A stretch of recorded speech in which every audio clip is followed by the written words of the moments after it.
Hello friends, ಇವತ್ತು ನಾನು ನಲ್ಲಿಕಾಯಿ ಮುರಬ್ಬ ಮಾಡ್ತಾಯಿದ್ದೀನಿ. ಅದಕ್ಕೋಸ್ಕರ ಈ ನಲ್ಲಿಕಾಯಿನ ಚೆನ್ನಾಗಿ ತೊಳ್ಕೊಳ್ಬೇಕು.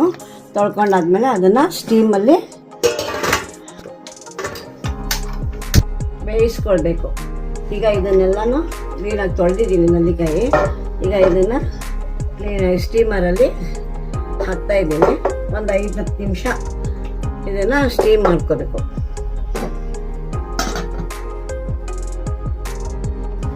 ಈಗ ಇದು ಸ್ಟೀಮ್ ಆಗೋ ತನಕ ನಾವು ಒಂದು ಕಪ್ಪಷ್ಟು ಸಕ್ಕರೆನ ಹಾಕ್ಕೊಂಡು, ಇವಾಗ ನಾನು ಅಲ್ಲಿ ಒಂದು 10 ನಲ್ಲಿಕಾಯಿ ಹಾಕಿದ್ದೀನಿ. ಅದಕ್ಕೆ ಒಂದು ಅರ್ಧ ಕಪ್ಪಷ್ಟು ಸಕ್ಕರೆ ಸಾಕಾಗುತ್ತೆ. ಅಷ್ಟೇ ನೀರು, ಎಷ್ಟು ಸಕ್ಕರೆ ಹಾಕಿದ್ದೀವಿ ಅಷ್ಟೇ ನೀರು ಹಾಕಬೇಕು. ಈಗ ನಾನು ಅರ್ಧ ಕಪ್ ಸಕ್ಕರೆ ಹಾಕಿದ್ದೆ, ಅದಕ್ಕೆ ಕರೆಕ್ಟಾಗಿ ಅದೇ ಕಪ್ಪಲ್ಲಿ ಮೆಷರ್ಮೆಂಟ್ ತೊಗೋಬೇಕು. ಅರ್ಧ ಕಪ್ ನೀರು ಹಾಕಬೇಕು. ಇದನ್ನು ಒಂದೆಳೆ ಪಾಕ ತೊಗೊಳ್ಬೇಕು. ತುಂಬ ಜಾಸ್ತಿ ಪಾಕ ಮಾಡಿದ್ರೆ ನಲ್ಲಿಕಾಯಿ ಹೀರ್ಕೊಳ್ಳೋದಿಲ್ಲ. ಅದಕ್ಕೆ ಒಂದು ಸ್ವಲ್ಪ ಎಳೆ ಪಾಕ ಬಂದರೆ ಸಾಕು.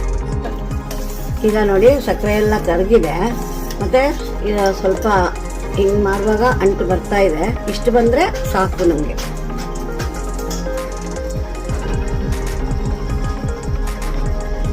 ಈಗ ಪಾಕ ಆಗಿದೆ, ಅದನ್ನು ಒಂದು ಹೀಗೆ ಬಾಟ್ಲಲ್ಲಿ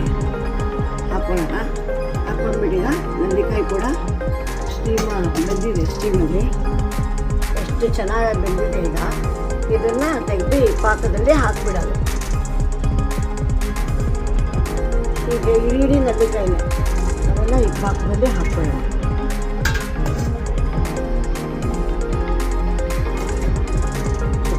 ನೋಡಿ, ಇದು ಸ್ಟೀಮಲ್ಲಿ ಬೆಂದಮೇಲೆ ನೋಡಿ ಹಿಂಗೆ ಮಾಡಿದಾಗ ನೋಡಿ ಎಷ್ಟು ಚೆನ್ನಾಗಿ ಓಪನ್ ಆಗಿದೆ ಅಂತ ಕಾಣ್ತಾ ಇದೆಯಾ? ನೋಡಿ ಎಷ್ಟು ಚೆನ್ನಾಗಿ ಓಪನ್ ಆಗಿದೆ. ಆ ಥರ ಎಲ್ಲನೂ ಓಪನ್ ಆಗಿರುತ್ತೆ. ಇಡೀನೇ ಹಾಕಬೇಕು. ಇದು ನಿಮಗೆ ತೋರಿಸೋ ಕಟ್ಟಾಗಿದೆ ನೋಡಿ. ಈ ಥರ ಫುಲ್ ಪಾತ್ರೆ ನೋಡಿ ಚೆನ್ನಾಗಿ ಓಪನ್ ಆಗಿದೆ. ಇದು ಹಾಕಿಬಿಟ್ಟು ಒಂದು 2-3 ದಿವಸ ಬಿಟ್ಟರೆ ಚೆನ್ನಾಗಿ ನೀರು ಕುಡಿಯುತ್ತೆ. ಇದಕ್ಕೆ ನಲ್ಲಿಕಾಯಿ ಮುರಬ್ಬ ಅಂತ ಹೇಳ್ತಾರೆ. ಇದು ನಮ್ಮ ಅಜ್ಜಿ ಕಾಲದ್ದು. ನಮಗೆ ಮಾಡಿಕೊಡ್ತಾಯಿದ್ರು. ಚೆನ್ನಾಗಿರ್ತಾಯಿತ್ತು ತಿನ್ನಲಿಕ್ಕೆ. ಮಕ್ಕಳಿಗೆ, ದೊಡ್ಡವರಿಗೆ, ಎಲ್ಲರಿಗೂ ತುಂಬ ಖುಷಿ ಆಗುತ್ತೆ ತಿನ್ನೋದಕ್ಕೆ.